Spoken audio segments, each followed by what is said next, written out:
मूर्तीला पाहून जर बोललो मनातून, तिच्या मूर्तीला पाहून जर बोललो मनातून, ती ऐकती आपलं सर्व काही, ती ऐकती आपलं सर्व काही.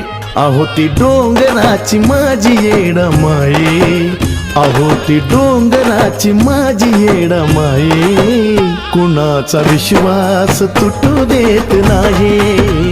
अहो ती डोंगराची माझी येडमाई, कुणाचा विश्वास तुटू देत नाही.